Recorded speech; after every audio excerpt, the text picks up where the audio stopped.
नमस्कार, मैं डॉक्टर मुकुल खंडेलवाल आज आप लोगों को विशेषण के बारे में बता रही हूँ कि विशेषण किसे कहते हैं, इसके कितने भेद हैं इत्यादि।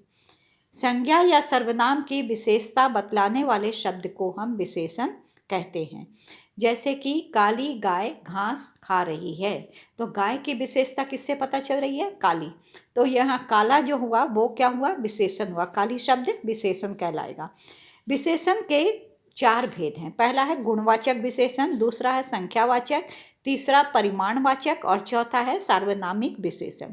एक एक करके हम इन पर प्रकाश डालेंगे। गुणवाचक विशेषण, जिस विशेषण से रंग, रूप, गुण, दशा, स्वभाव आदि की विशेषता का बोध हो उसे गुणवाचक विशेषण कहते हैं। जैसे अच्छा, बुरा, काला, सुंदर, परोपकारी, झगड़ालू, झूठा, लाल, काला, पीला, नीला इत्यादि। ये सारे गुण को व्यक्त कर रहे हैं तो गुणवाचक विशेषण कहलाएंगे।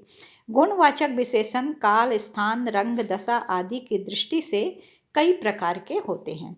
इसके उदाहरण मैं आपको दे रही हूँ। काल के अनुसार माने किस किस प्रकार के हैं वो जानिए। भूत है, भविष्य है, वर्तमान है, नया है, पुराना है, आगामी है, पिछड़ा है, प्राचीन है और नूतन है। ये सब क्या है? काल के आधार पे है। स्थान के आधार पे कैसे होगा? ऊंचा, नीचा, सीधा, टेढ़ा, मेढ़ा, लंबा, चौड़ा, गहरा, ऊंचा इत्यादि। रंग के आधार पे काला, गोरा, सफ़ेद, हरा, पीला, नीला, नारंगी और सो नीला इत्यादि। ये रंग के आधार पे हो गए। उनकी विशेषता बताना है किस रंग का है। दशा, जैसे गरीब, रोगी, मेहनती, सूखा, गीला, पतला, दुबला, पतला, मोटा इत्यादि।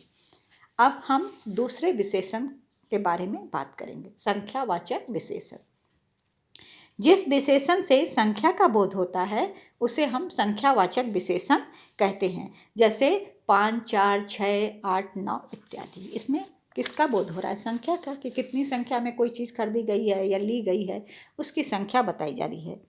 तो ये संख्यावाचक विशेषण हुआ। अब तीसरा है परिमाणवाचक विशेषण। जिस विशेषण से परिमाण या मात्रा का बोध होता है उसे परिमाणवाचक विशेषण कहते हैं। जैसे थोड़ा, बहुत, ढेर, सारा, सब कुछ इत्यादि। सार्वनामिक विशेषण, जिस सर्वनाम का विशेषण के रूप में प्रयोग होता है उसे हम सार्वनामिक विशेषण कहते हैं। जैसे यह, वह, कौन, इस, उस, ऐसा, कैसा, जैसा, तैसा इत्यादि। ये इसका यहाँ पे सर्वनाम का किस रूप में प्रयोग हुआ?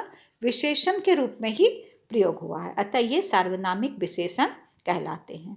धन्यवाद। अब अगले YouTube में मैं आप लोगों को क्रिया के बारे में बतलाऊंगी। संज्ञा की चर्चा हो चुकी, सर्वनाम की, विशेषण की, और अब अगली कक्षा में मैं आप लोग को क्रिया के बारे में बतलाऊंगी। धन्यवाद।